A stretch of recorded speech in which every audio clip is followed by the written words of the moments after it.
For the final lesson, we will be walking through several proven strategies to improve trust on a team and in an organization to enhance performance and team cohesiveness. This lesson relates strongly to connection and psychological safety from Excel Sport's 6 themes. Paul Zak, a neuroscience researcher, found that trust is the most strategic lever in business. He states that employees in high-trust organizations are more productive, have more energy at work, collaborate better with their colleagues, and stay with their employers longer than people working in low-trust companies. They also suffer less chronic stress and are happier with their lives. These factors fuel stronger performance. In terms of the actual numbers, 74% of these employees experienced less stress, 106% more energy at work, experienced 50% higher productivity, had 13% fewer sick days, experienced 76% more engagement, 29% of employees had greater satisfaction with their lives, they had 40% less burnout, 11% more empathy, and experienced earnings of more than $6,450 or 17% more year after year. Leaders fundamentally understand the importance of trust, but have done little to promote it. Most don't know how. Paul Zak's research has identified 8 management behaviors that help to foster trust on a team.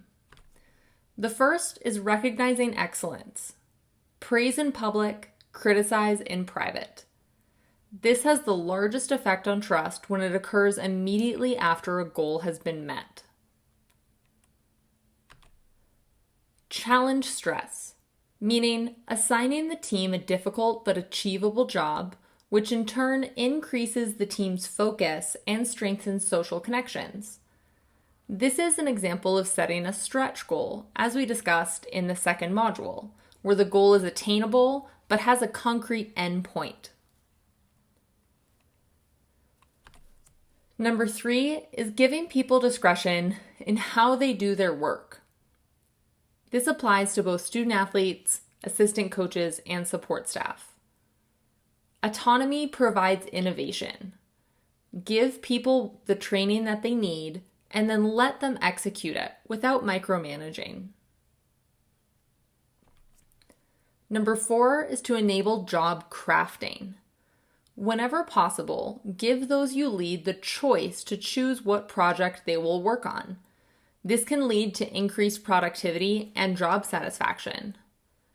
For your team, this could look like offering them a choice between 2 different drills. Sharing information broadly. Open communication about company and team goals, tactics, and strategies lead to increased work and performance engagement. Clear direction and honest communication are some of the keys to building trust in the short term and in the long term. Number 6, intentionally build relationships. Relationships don't just happen on accident.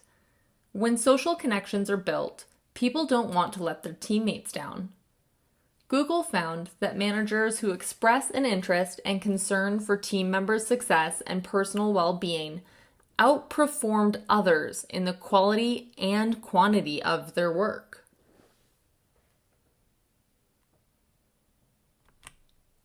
Number 7, facilitating whole person growth. Using a growth mindset approach, which we've already discussed, and you're welcome to go back and revisit those notes or that lesson. Ensure that the people you lead continue to develop personally as well as professionally.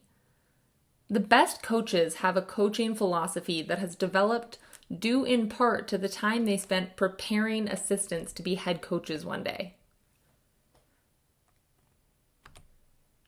And finally, vulnerability. Daniel Coyle has said, vulnerability doesn't come after trust, it precedes it. Leaping into the unknown when done alongside others causes the solid ground of trust to materialize beneath our feet. Leaders who create trust ask for help from their colleagues instead of just telling them to do things.